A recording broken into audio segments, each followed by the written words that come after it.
গরমকালে খুব সহজে পাওয়া যায় অনেক পরিমাণে কাঁচা আম, যা থেকে আমরা ঘরেই বানিয়ে নিতে পারি খুব সহজে আমসত্ত্ব, যেটা বেশি পরিমাণে করে রেখে দিলে সারা বছরই বাচ্চারা খেতে পারে। প্রথমে দেখা যাক কীভাবে করি। আমগুলোকে একটু ধুয়ে মুছে যেভাবে নিয়ে নিলাম, নিয়ে এবার আমগুলোকে খোলাটাকে ছাড়িয়ে নেব। আগে কিন্তু আমাদের ধুয়ে নিয়েই ছাড়াতে হবে, নালে ওতে আমের অনেক জল টেনে নেবে। এবার যেই ছাড়ানো হয়ে গেছে, এবার ওকে ছোট ছোট পিস করে, এখনকার আমগুলো আটি হয়নি তাই নরম, তাই তাড়াতাড়ি করে ছোট ছোট পিস পিস করে নিয়ে নিতে হবে। তো 3-4টে আমি একবারে আগে করে রেখেছিলাম, দেখাবার জন্যে এটাকে একটু দেখালাম। ছোট ছোট পিস করে নিয়ে চলে আসছি। আর এগুলোকে সেদ্ধ করে নিয়েও করা যায়, কিন্তু আমি একদম দেখাবো সহজ পদ্ধতিতে, যাতে কোনো ঝামেলা ছাড়াই। তাই এগুলোকে ব্লেন্ড করে নেবো, পুরো পেস্ট করে নেবো। আগে কটাকে পেস্ট করে নিয়ে এদিকে কড়া বসিয়ে নিয়েছি, তার মধ্যে দিয়ে নেবো। এরকমভাবে কয়েকটাকে পেস্ট করতে কয়েকবার আম পেস্ট করে নিতে হবে।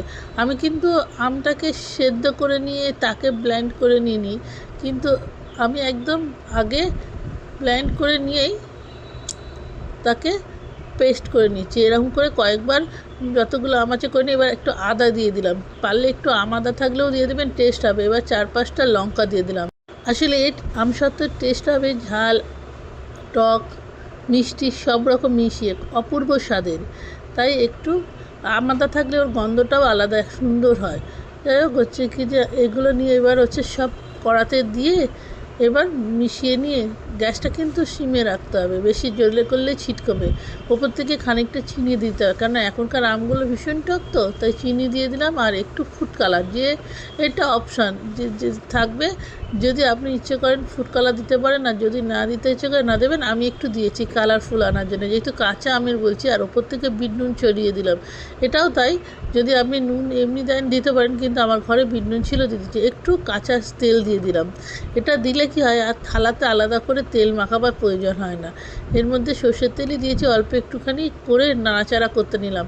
এবার একটু লঙ্কাটা কম হয়েছিল বলে একটু আমি কালারফুল করার জন্য একটু লাল লঙ্কার গুঁড়ো দিয়ে দিয়েছি, সামান্য মতন। দেখতে হবে যে এটা টক ঝাল মিষ্টি, তো তার স্বাদে। আর একটু প্রেজারভেটিভ হিসেবে একটু ভিনিগার দিলাম, যেটা অনেক দিন থাকবে। ঘরে রেখে দিয়ে, স্টোর করে রেখে দিয়ে বাচ্চাদের সারা বছরই আপনি হাতে দিতে পারবেন। এবার ভালো করে নাড়াচাড়া করে নিতে আরম্ভ করলাম। যে যেরকম ঝাল টক খাবেন সেই রকমের পরে মিষ্টিটা দেবেন। যাই হোক, একটু ফুটে যাওয়ার জন্যে অপেক্ষা করতে লাগলাম, কেন সিম করে দিয়ে গ্যাসটাকে, আর ফুটে চটচটে হবে পর্যন্ত দিতে হবে। দিয়ে এবার হয়ে গেছে আমার, নামিয়ে নিলাম থালায়, সবটা থালায় ঢেলে দিলাম।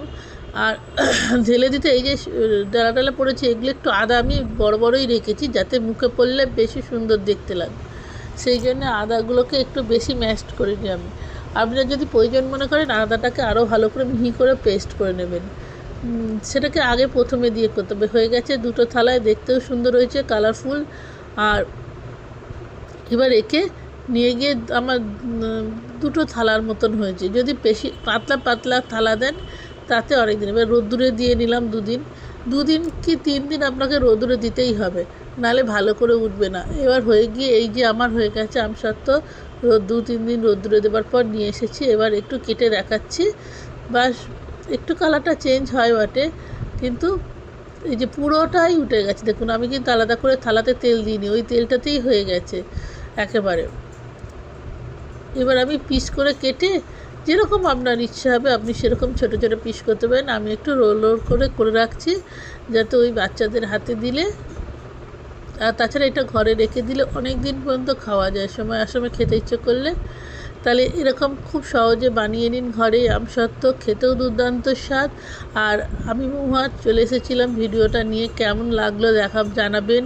যদি ভালো লাগে লাইক কমেন্ট করবেন, আর পারলে শেয়ার করে আমার পাশে থাকবেন, সঙ্গে থাকবেন। যদি ভালো হয় রেসিপিটা একটু জানাবেন কমেন্ট করে, কেমন হয়েছে বানিয়েছি। এরম করে বানিয়ে নিন খুব সহজে আমসত্ত্ব। আর এই থালাটাও আমি এরম করেই কেটে নিতে পারবো, ছোটো ছোটো পিস করে।